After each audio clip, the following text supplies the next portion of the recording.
Good morning, students. In previous classes we study about the second law of motion कि second law of motion होता क्या है. तो second law of motion की definition क्या थी. तो second law of motion की definition या statement था कि change in momentum is directly proportional to the force applied on it.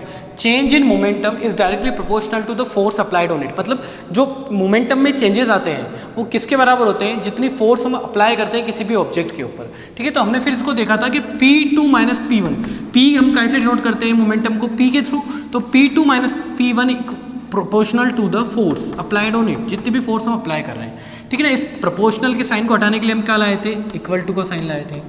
ठीक है ना, या फिर इक्वल टू के साइन को लाने के लिए हमने क्या लिया था, एक कांस्टेंट को लिया था. उस कांस्टेंट की जगह हमने क्या पुट किया था, 1. ठीक है ना, जब भी प्रोपोर्शनल का साइन हटता है तब एक इक्वल टू का साइन लगाते हैं कांस्टेंट के साथ. ठीक है ना, वो कांस्टेंट मींस जिसकी फिक्स्ड वैल्यू हो, 1 2 3 4 दे ऑल आर कांस्टेंट. तो हमने k की जगह क्या पुट करा, 1. ये जो प्री डिसाइड था हमारा 1, हमेशा क्या रखते हैं हम, कांस्टेंट की जगह 1 रखते हैं. तो कांस्टेंट की जगह हमने 1 रखा. जब हमने कांस्टेंट की जगह 1 रखा, क्यों रखा, क्योंकि 1 का मल्टीप्लाई मैं किसी में भी करूँ तो क्या आता है, सेम डिजिट आती है या फिर वो क्वांटिटी आती है जिससे उसका मैं मल्टीप्लाई करता हूँ. तो यहाँ पे जो फिजिकल क्वांटिटी है वो हमारे पास क्या है, फोर्स है. तो फोर्स का अगर 1 में मैं मल्टीप्लाई करूँगा तो फोर्स से आएगा, जिससे मेरी फोर्स की कैलकुलेशन ईजी हो जाएगी. ठीक है, इसलिए मैंने 1 का मल्टीप्लाई करा काहे में, फोर्स में. अब मैंने क्या देखा कि चेंज इन मोमेंटम, मैंने फिर यहाँ से एक फॉर्मूला निकाला था. क्या निकाला था, F equal to M into A. F equal to M into A, that means force का एसेलरेशन के साथ रिलेशन बता दिया था हमने. फोर्स का एसेलरेशन के साथ रिलेशन बता दिया था. फोर्स का एसेलरेशन के साथ रिलेशन जब बता दिया था, तो अगर मुझे मान लीजिए मेरे पास 3 फिजिकल क्वांटिटीज है, पहली तो फोर्स, दूसरी मास और तीसरी क्या है, एसेलरेशन. अगर मुझे कोई 2 फिजिकल क्वांटिटी गिवन हो तो क्या मैं थर्ड वन निकाल सकता हूँ, बिल्कुल निकाल सकता हूँ. तो फॉर्मूला क्या मिल सकता है मास निकालने का, F/A. अगर फोर्स और एसेलरेशन गिवन हो और मास निकालना हो तो M इक्वल टू F/A. अगर एसेलरेशन गिवन हो और फोर्स निकालना हो तो क्या कर सकते हैं, एसेलरेशन गिवन हो तो A into M equal to F. तो एसेलरेशन और मास गिवन है तो फोर्स निकल जाएगा. ठीक है ना. अब अगर मान लीजिए हमें फोर्स की जगह एसेलरेशन निकालना है, तब क्या होगा, मास अपॉन या फिर फोर्स अपॉन मास. ठीक है, एसेलरेशन है निकालना है तो ये m मल्टीप्लिकेशन में डिवाइड में आ जाएगा. ठीक, तो ये हमारे डिफरेंट एप्लीकेशंस हो सकते हैं इस फॉर्मूला के. ठीक है, तो हम कुछ न्यूमेरिकल्स देख लेते हैं, depends on second law of motions.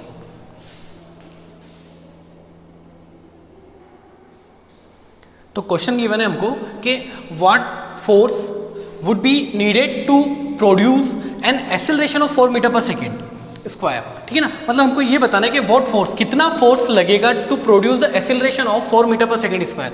4 metre per second square के एक्सेलरेशन को प्रोड्यूस करने के लिए कितना फोर्स लगेगा इन a ball of mass 6 kg. एक बॉल दे रखी है जिसका मास दे रखा है हमें 6 kg. तो सबसे पहले फोर्स का फॉर्मूला क्या होता है, तो F equal to m into A, F equal to mass into acceleration. अब आपके पास क्या क्या गिवन है, तो जो गिवन डेटा है उसको लिख लेते हैं. हमें फाइंड क्या करना है, F फाइंड करना है, that means question mark, m means mass. तो कहीं मास गिवन है क्या, तो हमने देखा कि हाँ मास गिवन है. मास कितना गिवन है, 6 kg. तो हमने इस डेटा को राइट कर लिया. ठीक है ना. उसके बाद हमने देखा what force would be needed to produce an acceleration. Acceleration भी गिवन है. एसेलरेशन कितना गिवन है, 4 metre per second square. Acceleration भी दे रखा है 4 मीटर पर सेकेंड स्क्वायर, मास भी दे रखा है. अब हमें फाइंड क्या करना है, हमें खाली फोर्स फाइंड करना है. तो फोर्स फाइंड करने के लिए हम वैल्यू पुट करते हैं फॉर्मूला में. ठीक है ना, F इक्वल टू मास कितना है 6 मल्टीप्लाई बाय एसेलरेशन कितना है 4. तो क्या आएगा, 6 4 जा 24. ठीक, 24 के पीछे यूनिट क्या लगेंगे, तो इस 6 की यूनिट क्या है, kg मल्टीप्लाई हुआ, दैट मीन यूनिट का भी मल्टीप्लाई होगा, kg मल्टीप्लाई बाय कि इस एसेलरेशन यूनिट क्या है, मीटर पर सेकेंड स्क्वायर. तो क्या आया, kg metre per second square. ये फोर्स की यूनिट है. और हमने ये देखा था कि इस यूनिट को हमने क्या बोल दिया था, न्यूटन. क्या बोला था, न्यूटन. SI यूनिट फोर्स की क्या है, न्यूटन. पर ये इसकी क्या है, फंडामेंटल यूनिट है. फंडामेंटल मतलब बेसिक यूनिट जो मल्टीप्लिकेशन के थ्रू बनी है, उसको क्या बोला हमने, kg metre per second square. इसको हम क्या बोलते हैं, फंडामेंटल यूनिट. और ये जो न्यूटन है क्या है, इसकी SI यूनिट, इंटरनेशनली जो एक्सेप्टेड है. मतलब कहीं पे भी ले जाओ फोर्स को काय में नापेंगे, न्यूटन में. ठीक है ना। फोर्स को कहीं पे भी ले जाओ तो कहीं पे नापेंगे, न्यूटन में नापेंगे। तो it is a SI unit. SI का मीनिंग क्या होता है? सिस्टम ऑफ इंटरनेशनल, मतलब इंटरनेशनली एक्सेप्टेड है। तो इंटरनेशनली एक्सेप्टेड है दैट मीन्स के कहीं पे भी ले जाओ, वेट को कहीं में मेजर करेंगे, केजी में। वेट को कहीं में मेजर करेंगे, केजी में। लेंथ को कहीं में मेजर करेंगे, मीटर में, किलोमीटर में। लेंथ को कहीं में मेजर करेंगे, मीटर, किलोमीटर में। ठीक है, तो ये सब क्या है? एसआई यूनिट है, मतलब इंटरनेशनली चलती है। तो फोर्स की यूनिट क्या है? न्यूटन। तो ये हमारा एक सिंपल सा क्वेश्चन था जिसमें हमें क्या फाइंड करना था? फोर्स फाइंड करना था। अब हम थोड़ा सा डिफिकल्ट क्वेश्चन देखते हैं कि अगर कोई डिफिकल्ट क्वेश्चन है जिसमें हमें फोर्स फाइंड करना होगा तो हम कैसे करेंगे। ठीक है,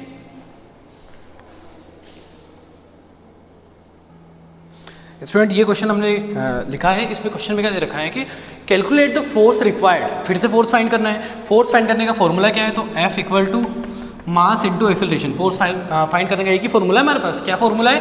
F equal to mass into acceleration. तो क्या फाइंड करना है? फोर्स फाइंड करना है। ठीक है, आगे बढ़ते हैं। Calculate the force required to impart to a car a velocity of 30 metre per second in 10 seconds starting from rest. एक फोर्स लगाना है किसी कार को कितनी वेलोसिटी पे लाने के लिए? 30 मीटर पर सेकेंड पे लाने के लिए कितने सेकेंड में? 10 सेकेंड में। कहाँ से? रेस्ट से। ठीक है, तो कितना फोर्स लगेगा? तो हमने कहा ठीक है, हमको तो पता है, हम जल्दी से निकाल लेंगे। हम फोर्स कैसे निकाल लेंगे? मास इंटू एक्सेलरेशन। तो हमने देखा कि हमारे पास मास है क्या?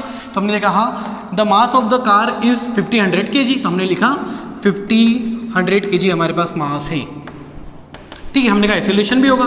तो हमने फिर से क्वेश्चन पढ़ा। तो हमने क्वेश्चन पढ़ा के calculate the force required to impart calculate the force required to impart to a car a velocity of 30 meter per second in 10 second starting from rest। हमने बोला एक्सेलरेशन तो है ही नहीं, फाइंड कैसे करेंगे फिर? तो हमने देखा कि अच्छा, पर इसने क्या दे रखी है? इनिशियल वेलोसिटी दे रखी है, फाइनल वेलोसिटी दे रखी है। ये बोला ना कि स्टार्टिंग फ्रॉम रेस्ट, मतलब कार कैसी थी? रुकी हुई थी और कहाँ पे आ गई? 30 सेकेंड में आ गई। 30 सेकेंड में आ गई कितने सेकेंड्स में? 30 मीटर पर सेकेंड में आ गई कितने सेकेंड्स में? 10 सेकेंड्स में। तो हमने ऐसे क्वेश्चंस पहले करे हैं तो हमको पता है कि जो एक्सेलरेशन वो फाइंड कैसे होता है। तो एक्सेलरेशन कैसे फाइंड होता है? Acceleration is change in velocity upon time. ये एक्सेलरेशन होता है। चेंज इन वेलोसिटी मतलब क्या? Final velocity minus initial velocity upon time. तो क्या फाइनल वेलोसिटी गिवन है? तो हमने देखा हाँ, फाइनल वेलोसिटी गिवन है 30 मीटर पर सेकेंड। तो v equal to 30 metre per second. u given है तो u इक्वल टू 0। ठीक, t गिवन है, t हमारा 10 सेकेंड से। तो क्या हम एक्सेलरेशन फाइंड कर सकते हैं? बिल्कुल फाइंड कर सकते हैं, क्योंकि हमको पता है कि एक्सेलरेशन कैसे फाइंड होता है। तो एक्सेलरेशन कैसे फाइंड होता है? a equal to v minus u by T. मतलब अगर क्वेश्चन में गिवन नहीं है एक्सेलरेशन तो हम ये ट्राई करेंगे हम कहीं से एक्सेलरेशन को निकाल पाए। तो हमको एक्सेलरेशन को निकालने के लिए हमें ये पता होना चाहिए कि एक्सेलरेशन को निकालने का फॉर्मूला क्या होता है। तो एक्सेलरेशन को फाइंड करने का क्या फॉर्मूला होता है? एक्सेलरेशन को फाइंड करने का फॉर्मूला होता है, एक तो क्या होता है? v equal to U plus AT, जो हमारी फर्स्ट इक्वेशन थी मोशन की। ठीक है ना। और एक और क्या चीज़ होती है? वो इसी से बना हुआ कि a equal to V minus U by T. हमने बोला था ना कि एक्सेलरेशन की डेफिनेशन भी क्या बताती है कि change in velocity upon time is called acceleration. Velocity upon time is acceleration. तो क्या हम एक्सेलरेशन फाइंड कर सकते हैं? तो हमने कहा कि हाँ, हम एक्सेलरेशन फाइंड कर सकते हैं। अच्छा, तो क्या एक्सेलरेशन निकलेगा? ये ना पॉज करके अपनी कॉपी में भी ट्राई कर सकते हैं क्वेश्चन कि क्या एक्सेलरेशन निकलेगा, क्या आंसर होगा। ठीक है, तो एक्सेलरेशन निकालते हैं। एक्सेलरेशन कितना निकलेगा? a equal to V. Final velocity कितनी है? 30 माइनस 0 बाय 10। तो इक्वल टू 30 में से 0 गया 30 अपॉन में 10, दैट मीन्स 30 अपॉन 10। 0 से 0 cancel, equal to 3 metre per second square. Acceleration की यूनिट क्या होती है? Metre per second square. Acceleration की यूनिट क्या होती है? Metre per second square. तो एक्सेलरेशन हमें फाइंड हुआ कितना? 3 मीटर पर सेकेंड स्क्वायर। तो क्या अब एक्सेलरेशन हम लिख सकते हैं? हाँ, तो हमारे पास अब क्या क्या डेटा है? पहला डेटा तो m मतलब मास। मास कितना है हमारे पास? 1500 kg। एक्सेलरेशन भी हमने निकाल लिया है। एक्सेलरेशन कितना है हमारे पास? 3 metre per second square. Force निकालना है हमें खाली। अभी क्या निकालना है हमें? फोर्स निकालना है। तो सबसे पहले मास को पुट कर दो इस फोर्स की इक्वेशन में। मास कितना है? 1500 kg।